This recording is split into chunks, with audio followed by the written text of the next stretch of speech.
Today's guest is Harvey Schiller, and those of you in sport with any history, Harvey really needs no introduction.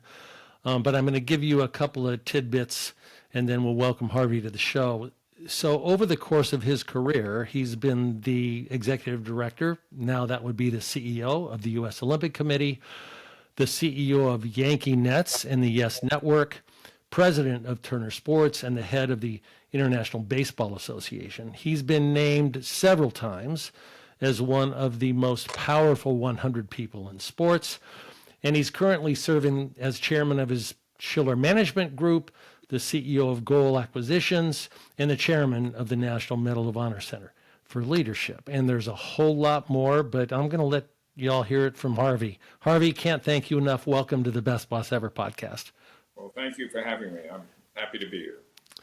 Well, listen, those of you out there in the audience who know the name might not know that Harvey spent a good many years in the Air Force, got his PhD in chemistry and taught at the Air Force Academy. So I'm going to start there, Harvey. Let's sort of understand what the draw was for you to go into the military, how that informed you as you then left the military and launched into your business career.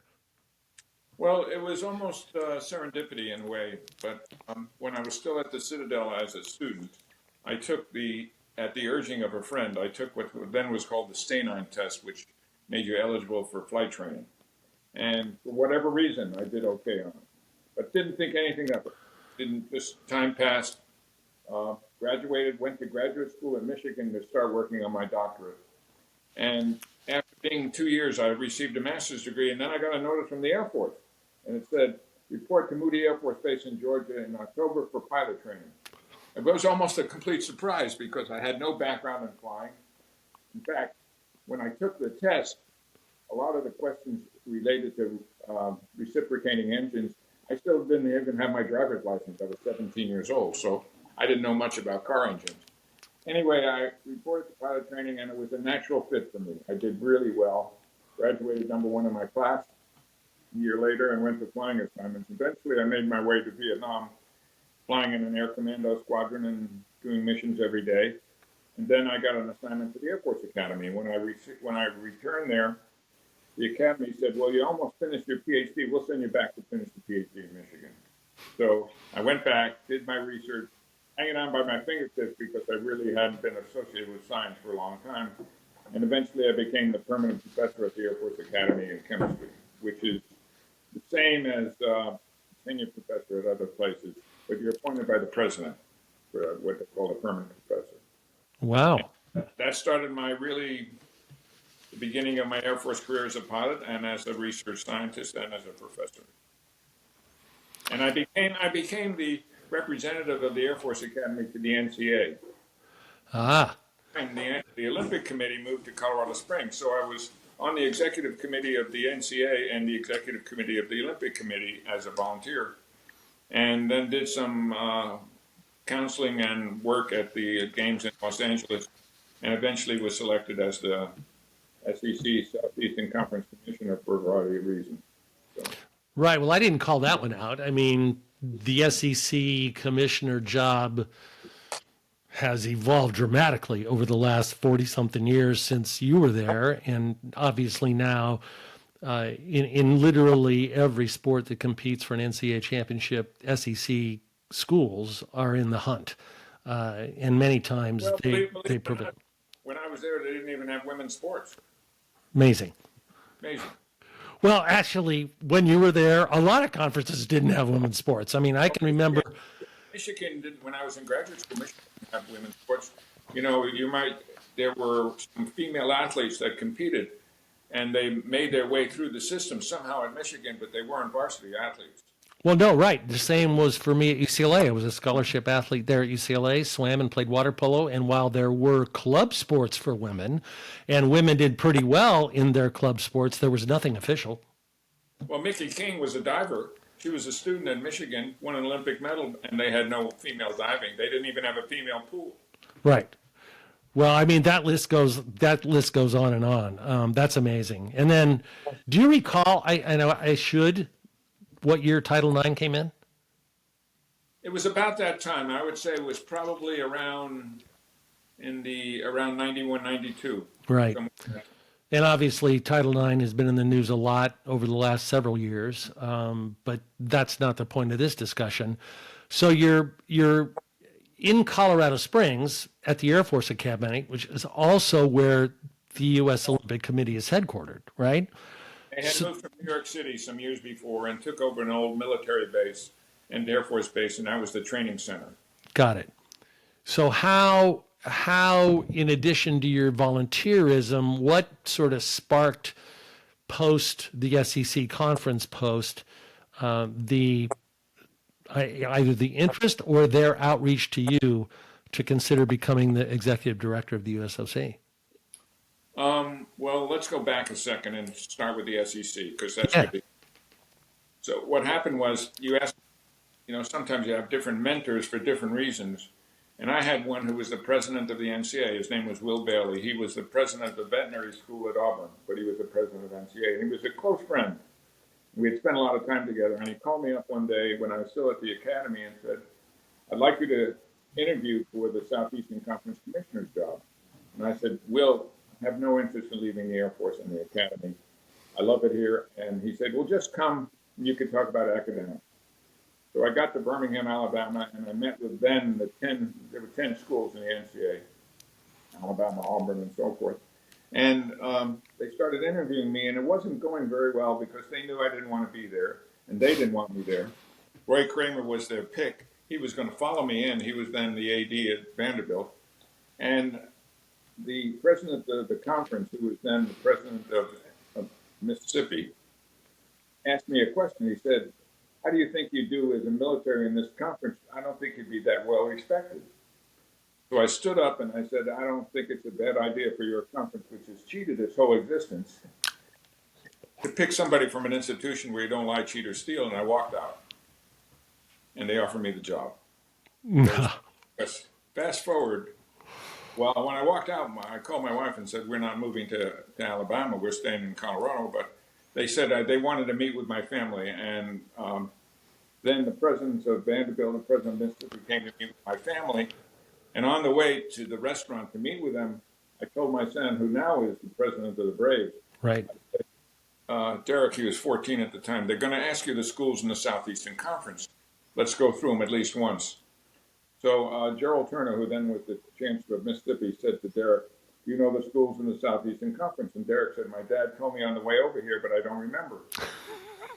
And I said, we don't lie, cheat, or steal as a family either. So that started the whole process. And then once you're in a high-level position like the SEC, you'd be surprised how the offers come across the table. People say, why don't you do this? Why don't you do that? In fact, I was offered the NFL commission. I was offered head of lots of foundations and others. But the fit for me then was the SEC, followed by the Olympic Committee. That's what I wanted to do. Well, when did you sort of figure that out? I mean, so I love that story about standing up and walking out. Amazing. But, not everybody gets offered the NFL commissioner's job. Not everybody gets offered chairmanships of not-for-profit organizations. But you actually, in your heart of hearts, seemingly had a path, and it included the U.S. Olympic Committee. Well, you meet people along the way. So Al Davis, who then was head of Oakland Raiders, the Raiders, now the Las Vegas Raiders, was my freshman football coach at Citadel. So he was on the search committee for the NFL, and he pushed my name forward. So different people, like I met Steinbrenner a long time before I started working with the Yankees, and he would put my name forward for different things. And I think it's those relationships that you don't even think about. When I tell young people, volunteer for things, because you never know how they're going to see you outside of the environment that you're in. So you could be the soccer coach on the sideline, and a parent walks up to you and said, have you ever thought about being in finance? Those things come along to people. And they tend to evolve from not the direct application, but the indirect application. Right. Well, that sort of dovetails into what I might call servant leadership, right? I mean, if you're going to volunteer or you're going to intern, many of our guests have given exactly that advice. I love that. Go ahead, volunteer, be an intern, get your foot in the door and get on the field and not the sidelines, and then you're going to be amazed at what happens thereafter. Yeah, I agree 100% with that. And it really evolves to things that you don't, I've often said people will see you as you might not see yourself. And that's what happens in that environment, I think. No, I think you're 100% right. That's As long as you have the elements of honor and trust, trust is a big one. It's a really important word in your life because, do you trust somebody with your money? Do you trust somebody with your family? Do you hire a babysitter? Do you trust that sitter with the, you trust other things about your life? And people usually have something like the Yankees, for example, or the Olympic Committee. That's a value. It's a treasure. And people want to at least protect it. Maybe not advance, but protect it. And trust is the word that comes into play, I think. right. So those values of trust, of standing up and saying we don't lie, cheat, or steal as a family either, are those attributes and values learned? Are they taught? Or are they inherently in one's DNA? I think it's a combination. My mother used to say to me, always be proud of what you do. And she'd say, stand there naked. Are you still proud of yourself? What you said, what you did? I think, when you're institutionalized like the Citadel where they have an honor system, I think that's part of it as well, but it's the way you see people. My biggest weakness is honor. It's my biggest strength, but because I trust most people. Right. And if people say, what is your strength? You say honor. What is your weakness? Honor. Hmm. You're very vulnerable when you're an honorable person to others that are not honorable. So you have to protect that somehow. That's 100% true, and really well said. So get us into the USOC. I still want to hear if you can call out an individual or individuals by name that whether it was Steinbrenner or whether it was Al Davis or maybe those two SEC guys that you sort of blew off and walked out of the room and then you get offered the job.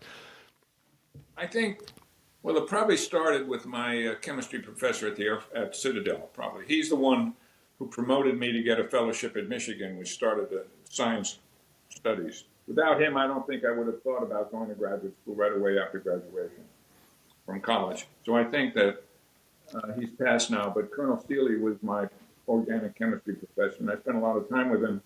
And he was a strong figure in my life at that point when you're 17, 18 years old.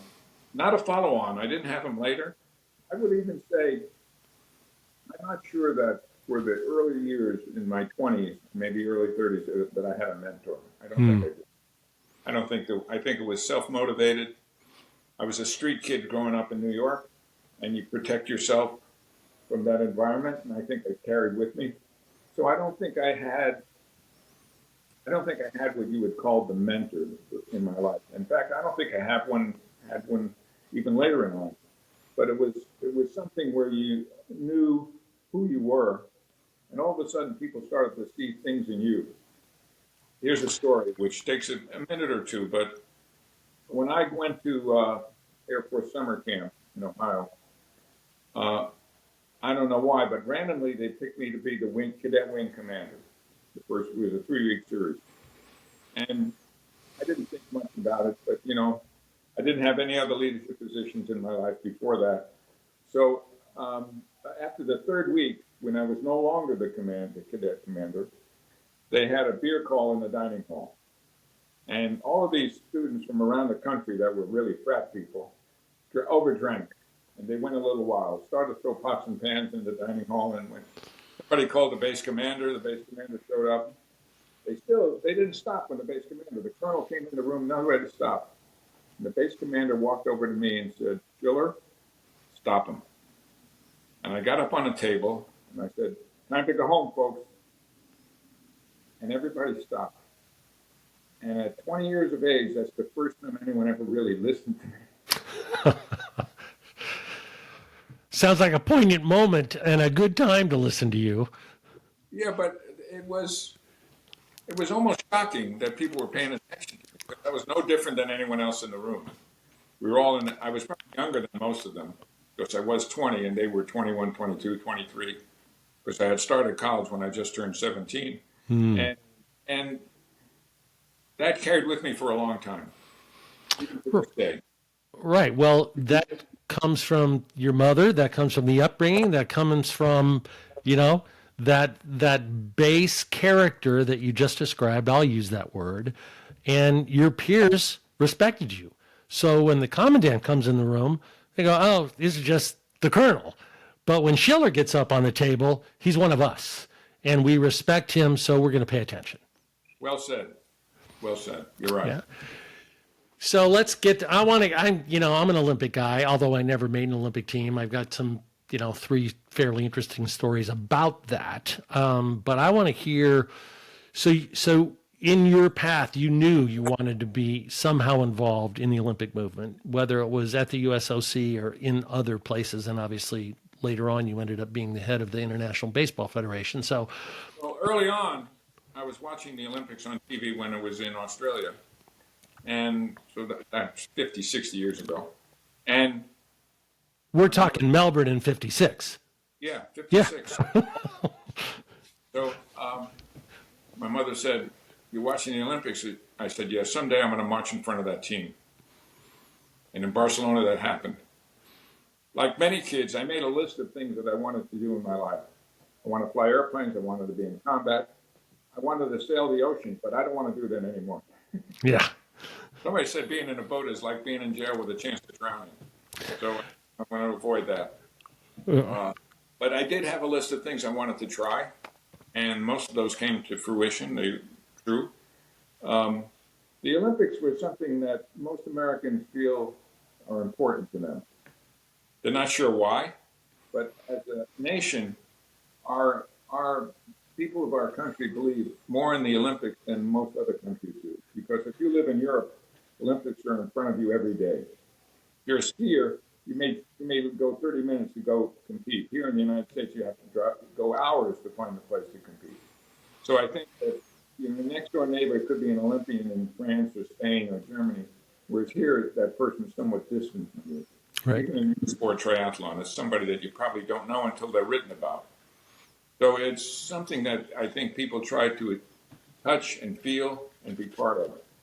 And I was no different than the average American and wanted to touch and feel it. It was a unique experience because of what I just said. There is no one in the United States that doesn't take your phone call when you're head of the Olympic Committee.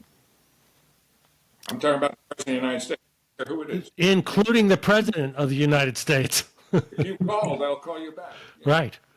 Because they may use it for political advantage, but still it's something that they want to be part of. Totally get that. And you said something, Harvey, that I think is so valuable, so important, and perhaps overlooked, certainly in today's generation. And that is a little bit of self-reflection and a little bit of thinking as a young person about what you would like to do. It doesn't necessarily have to be a career path. You said flying an airplane, sailing the ocean.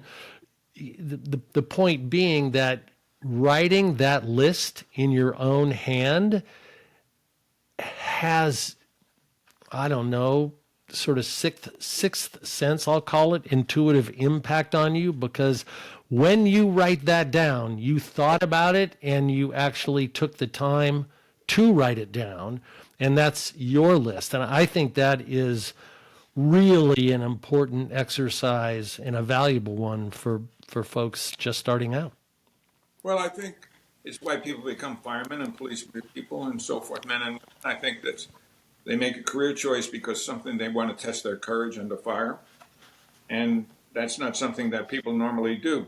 You don't run into a burning building and test yourself usually. Very few Not people, usually. very few those that do, but it's something that you want. One of the things I brought back from Vietnam with me was not the flying experience, but it was fire under courage, courage under fire rather, that you tested yourself without even thinking about it. And when the mission had to go forward, you did it. And, it wasn't a point of trying to defend the Vietnam War because none of us had that opportunity. And when you were told to go there, you went there and you did your job. Right.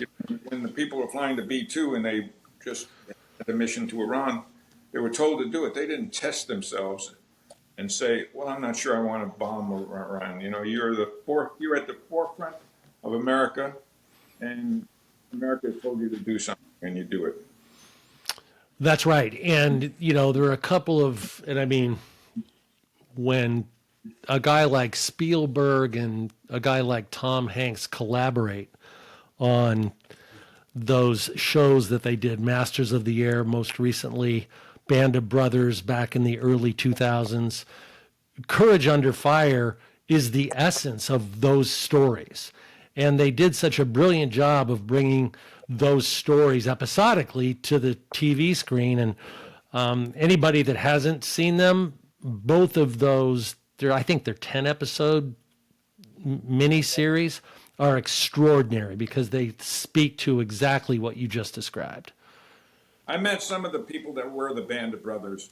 A lot of them were from northern Minnesota, and their family were hockey players, believe it or not. And some of but they were mostly immigrant families, first generation, and they were people that wanted to serve America.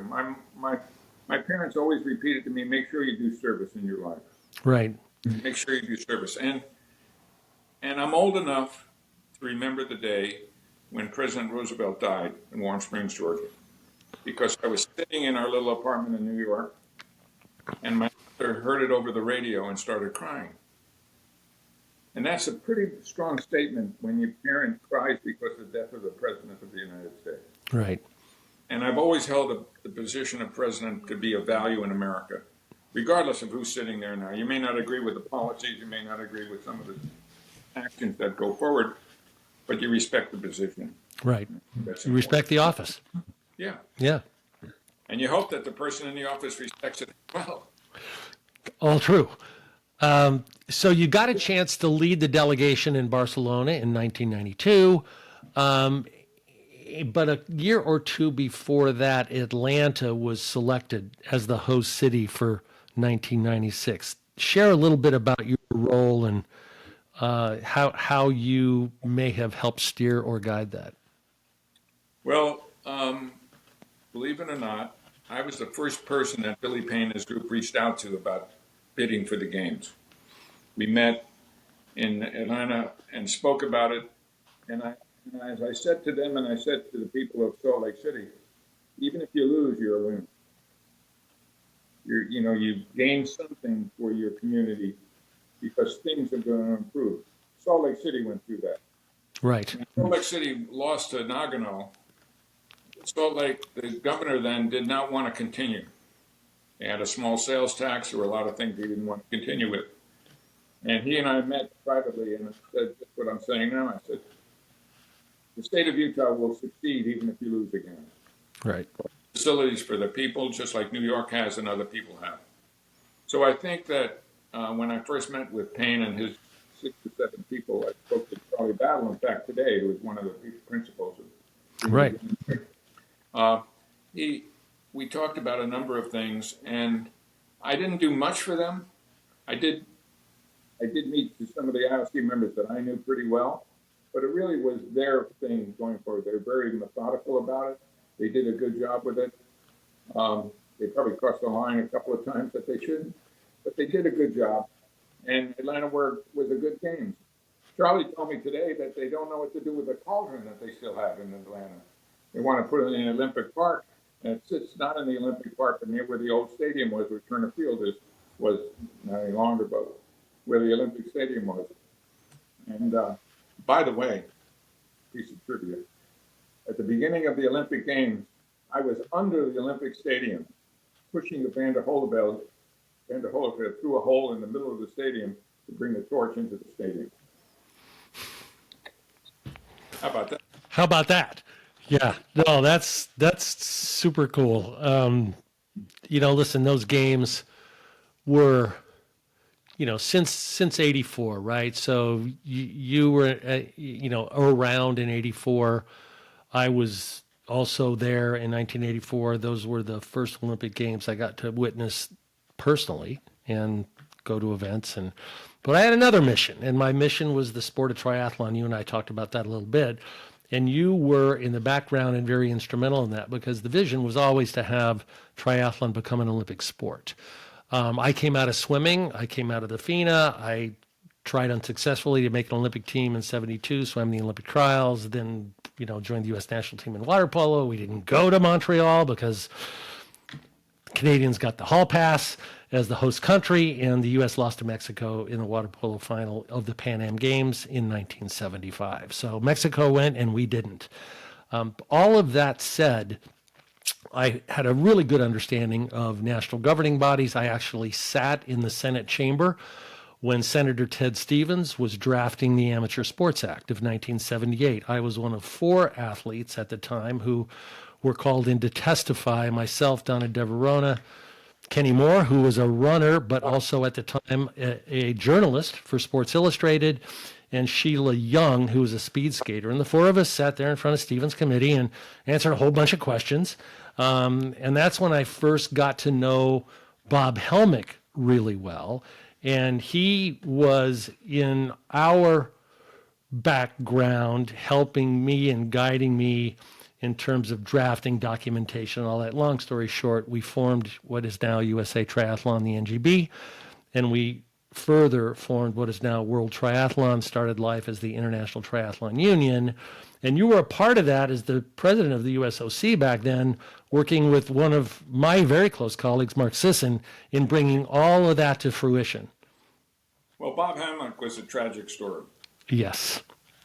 As you know better than me, he was not just the president of the USOC, he was on the IOC Executive Committee, and he was the president of FINA. And for whatever reason, he was an attorney in Des Moines and fell behind financially and had to do some things which crossed the line. Some of it was that he was paid by some NGBs to help get them on board to be an Olympic sport. And that came to fruition. I happened to be in Luzon the same time he was, and there was, at about 3:30 in the morning, he put a note under my door and said, "I'm resigning from the USOC and resigning from the IOC because they're going to ask me some questions I don't want to answer." And he passed some years back at a fairly early age for who he was, at the age he was. But smart guy, good leader, but had a different sense of ethics than most of us have. Right. And unfortunately, he just couldn't understand some of the things that you just don't do. Right. And he did those. And he hurt himself, he hurt his family, and he hurt some of the sports that he considered. He was trying to be the head of the IOC. He wanted to replace someone else. That was his goal. And he probably was on a path to do it. But again, financially, he crossed the line, which was unfortunate. It is unfortunate, and I share that view. My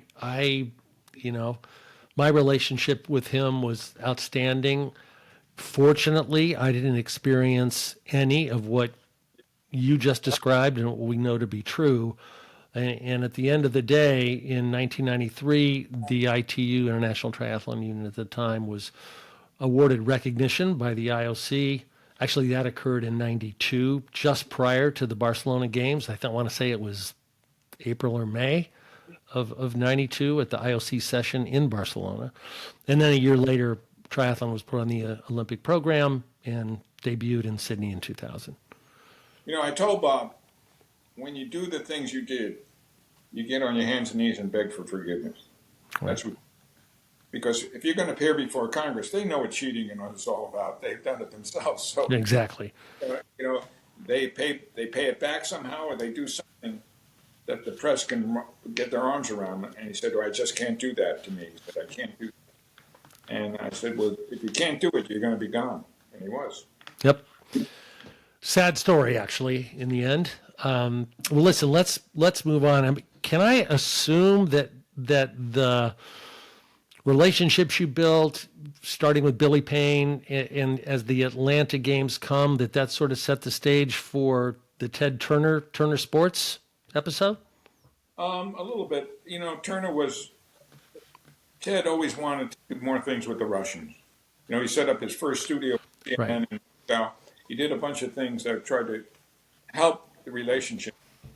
Even to this day, I went to his 85th birthday party. He wasn't very cogent, but he did say to me, I spoke to Putin and we're going to do the Goodwill Games again. He had not spoken to Putin and we're not going to do the Goodwill Games. So he knew me. You know, he had, I don't know if you know this, but all of his three sons attended the Citadel. Did not know that. Yeah. So he had this affection for the school, gave them some money. We're one of two people that have 2 honorary degrees from the Citadel. Wow. And he reached out to me even before I was with the Olympic Committee to come run the Goodwill Games for him. And that's what it really started with, the Goodwill Games and that relationship. And just things. He had a great respect for people in the military. You know, because of sailing, he had somewhat association with the Coast Guard, but not really with the military itself. One day he walked up to me when I was working at Turner and he said, I'm a billionaire, you're not a billionaire. And I said, I'm a general in the Air Force, you'll never be a general, I still have a chance to be a billionaire.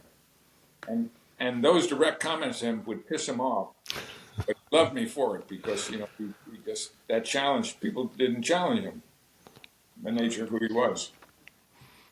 Amazing. So you just said a thing that we didn't even touch on, which is your brigadier general in the Air Force. Amazing. So Ted, I mean, you know, you can go on and on and on about Ted Turner. You know, I have a visual of him having won the America's Cup yacht race back in the day, right? I want to say it was on Courageous, was the name of the boat. Yeah, that's what it was. Yep. And he's hanging off the halyard with a, I don't know, bottle of Jack Daniels and obviously several sheets to the wind at that point.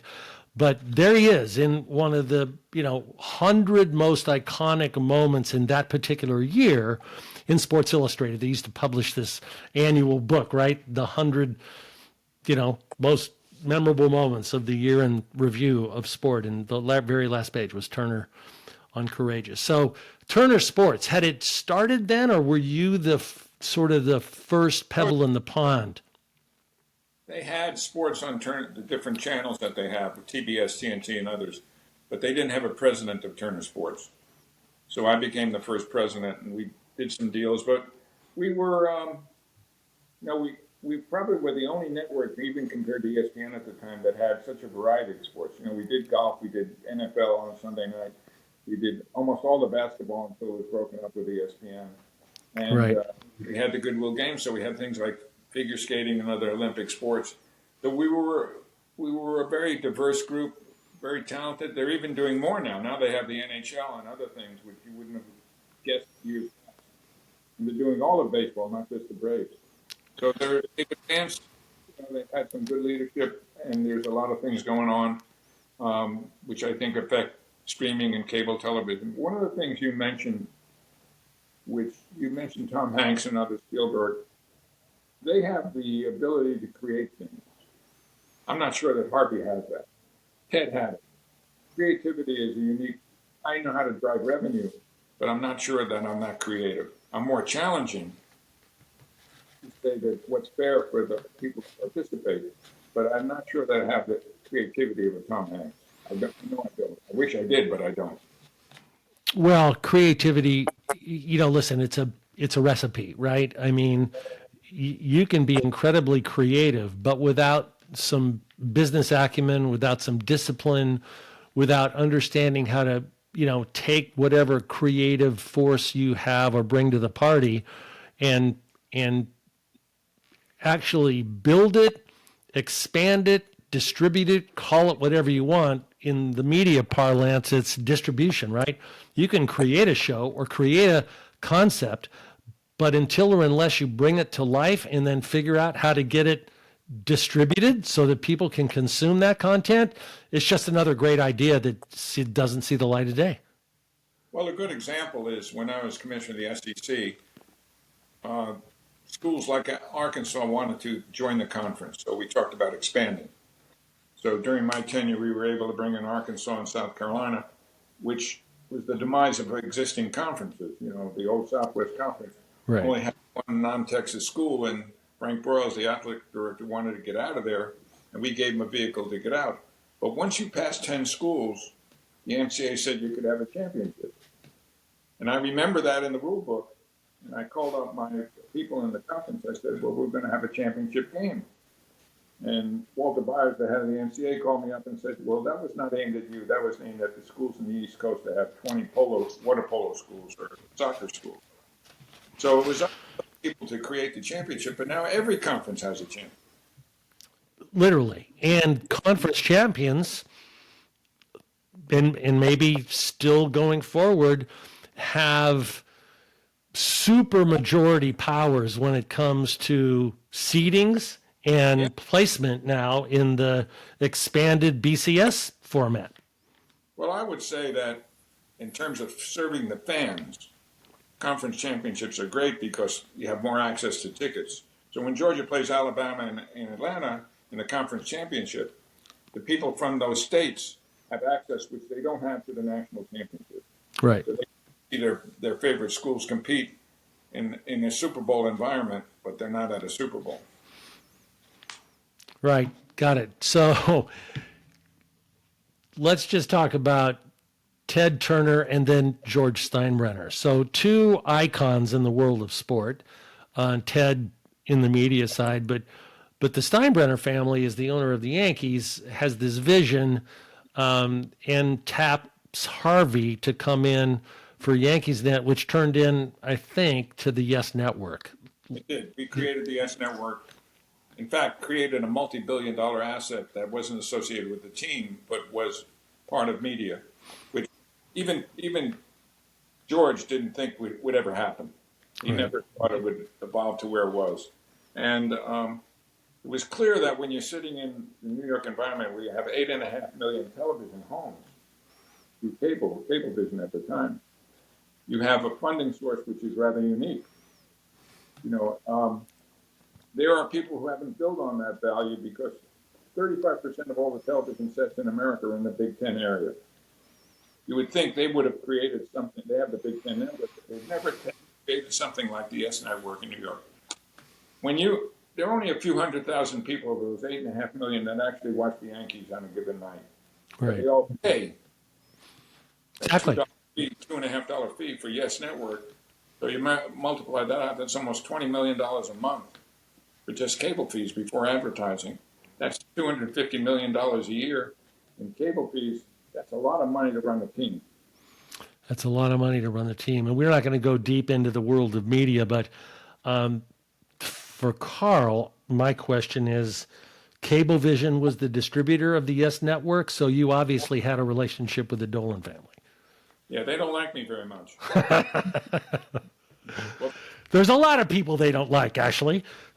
Well, why wouldn't they like me? Because I took the Yankees, the Nets, and the Devils off their network. Well, that would be part of the reason. That would make me a little angry when it went to the Yes Network, but it wasn't on Cablevision anymore. Right. Right. So you know, in all of these stops along the way, you bring value to the table. You add value to existing assets, and you acquire new assets. I would submit that's creative. You connect dots that maybe hadn't been connected before, and you aggregated all those dots into growing multi-billion-dollar businesses. That's true. I guess I don't think of it the same way. There are some specifics that I think might be, you named one of them, but having the championship game might be thought about being creative at the time because nobody thought about it. But I always thought, what's fair for the schools that you represent? And a good story is John Adams was the head of officials for the NCAA and had a meeting in our offices in Birmingham. And he was going through the assignments of officials for bowl games. And I noticed on the chart if you have a team that's in a bowl game, you get credit for half the official crew. So if Alabama's in a bowl game, you get half of the crew can be in another bowl game, not the same bowl game that Alabama's in. So if you had Georgia and Alabama in bowl games, you get a full crew somewhere. And the Rose Bowl was what they call a closed bowl. It had only the Big Ten and then the Pacific Conference. Pac-10, now the Pac-12. So I said to John, wait a minute. You're giving credit to the two schools that are in the Rose Bowl for their officials in other games, but you're not letting our crews in the Rose Bowl. So you're getting double credit. He said, yes, that's been the history. I said, we're not doing it anymore. And he said, what do you mean? I said, my crews are not going to, they can't be in the Rose Bowl. They don't get credit for it, for what they have. Our officials aren't going to participate in any bowl. So upset the apple cart a little bit, but in fairness to our crews, that really had the expectation that they would get full credit for being in a bowl game. And now it's changed so that you still don't get the crews you don't get the SEC crews in the Rose Bowl. Right. But you don't give them double credit because Michigan and Southern Cal may be in the Rose Bowl. Exactly. So yeah, no, in that regard, you're a little bit of a change agent too. I love that. That's great. yeah, and I would listen to the officials. They were the ones who would express the frustration. I would try to attend officials' clinics, and one of the best things I ever heard was in a clinic for basketball officials. And John Guthrie was our officials guy, and he said, there are two kind of whistles in a basketball game, a soft whistle and a hard whistle. Soft whistle was everybody knows it's a foul. Hard whistle is when you're selling it to the crowd. You're not sure. You're not sure the travel. Is it a block or is it a charge? Right? The same thing happens in life. You hear some people that are always blowing hard whistles. Yes. They never whistle. You know what the foul is. You know what when a congressman is making a statement and they're blowing hard whistles, they don't have to blow a hard whistle. They just blow a soft whistle. People do the same thing. So it's a good lesson in life that you can carry over from an official's clinic. Well, there's no doubt or question about that. I love that analogy. That's a really good one. Listen, Harvey, we've got a few minutes left, and I ask every guest the same three questions. So I'm going to ask you those same three questions. The first one is your favorite mistake. That's an error or, a moment in your career where you literally messed up. You talked earlier about in the Bob Helmick scenario about, asking forgiveness, which is typically part of, remedy for making a mistake. So your favorite mistake, what was it and how did you manage through it? So the Olympic Committee allocates money to different sport, to the governing body. It's actually the prize made from the Los Angeles Games. And I would write the checks, but I didn't make the decision on how much each NGB got. That was done by formula. So when I wrote the check to skiing, I put a little note. I always try to make a little humor. I said, "Where's my ski ticket?" And they took that. This guy Peterson, that was head of it, and said, "See, he wants free ski tickets." I didn't want free ski tickets. I could care less about that. And he went to his board and said, "You see, they only give us the money if I give them free tickets." Well, they were getting the money whether I had anything to do with it. Next thing I know, it's on the front page of USA Today. So I'm fighting, and people are making fun of me for giving money for a ski ticket, which is not true. It wasn't true at all. It had no truth in any. But it took a long time to recover from that for me. I had to prove to people that that was not part of it, and in fact, I had to have an attorney come forward and do an investigation and do all those things to make sure they understood that I was never really asking for a free ski ticket. But you have to be a little careful with humor. Well, you do, and particularly, in those days, there wasn't such a thing as an iPhone or social media. Okay, let's be real. You do that today, and you're in a nanosecond. You've gone viral and you're global. Yeah. You're right. No, that's a good one and a good lesson for everyone. It's careful how you use humor. Exactly. ways. But it's highly valuable. Humor is an absolute necessity in our world, both in family life and personal life, but importantly as well in our business careers and life. You say in the Air Force you shouldn't have signed up unless you agreed to a good joke. There you go. Second question is your favorite female singer, songwriter, artist, female-led band, whether you saw her or them in live concert, or you're just an uber fan of whoever she might be. Well, you gave me a little warning on this one, and I'm not that good with modern people, but I loved Mama Cass. And she would sing some of the songs. I mean, it's just engaging. Right. And she had an early death she shouldn't have had, but I just love some of her singing.